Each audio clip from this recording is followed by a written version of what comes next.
A lot to unpack here. So as the people cross over the Red Sea and the Egyptians are defeated, in the book of Exodus, they're no longer part of the story. The people are a new people now. They are God's special procession. And remember, the whole purpose of them leading them from Egypt to the promised land in this journey, the purpose is first, I would say one of the reasons is that God hears the cry, of the children of Abraham. He wishes to do something about it. But also, and maybe more importantly, it was for the purpose of worship. Remember that word worship in the Hebrew could mean either worship or to serve. It's really the same word. So we're presented with, are the children of Israel, are they going to serve Pharaoh or are they going to worship God? And so when Moses goes to Pharaoh and says, let my people go, what was the reason he gives was so that they can go out and worship their God. So worship is one of the main focuses in this whole story in the book of Exodus, the worship of God.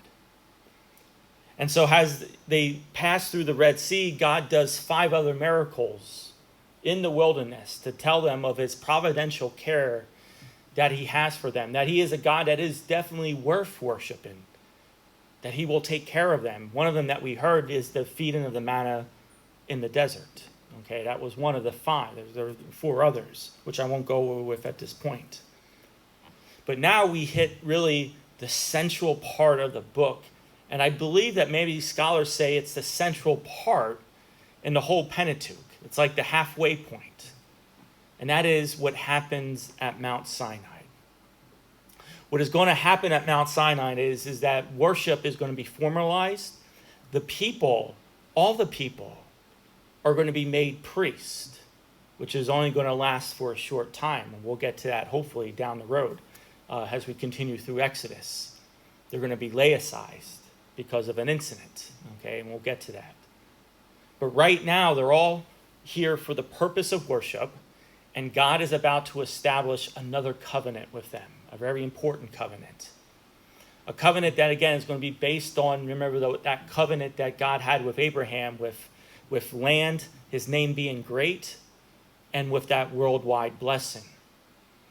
Well, we see that that's going to also be continued in this new covenant at Sinai.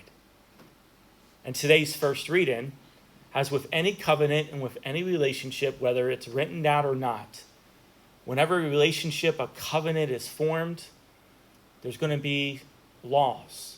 There's going to be rules that are going to be in place that both parties will adhere to in this covenant, which we call commonly the 10 Commandments. Those 3 first commandments that pertain to God, the one against that prohibits idolatry, the one that takes the Lord in name, and the one that keeps the Sabbath.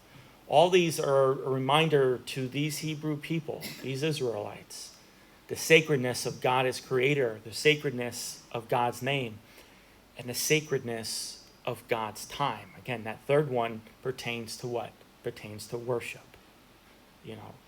Will you live in the covenant? Will you live in the worship? We're going to see that Israel is not going to be faithful to this covenant. And we'll get into that as we get to it. But here at the Mass, the new covenant, the new and eternal covenant is formed. The name of Jesus is great. We worship and praise Jesus as creator and redeemer. And we give our time, our sacred time in the Mass to Jesus, the former of the new covenant, who not only established it, but also lives it out perfectly. That's why we don't need any more covenants. We need no more, new covenants to be established, because the one who establishes it and the one who lives it is totally faithful. When, as we see, that those who God establishes in the book of Exodus will not be. May God bless you.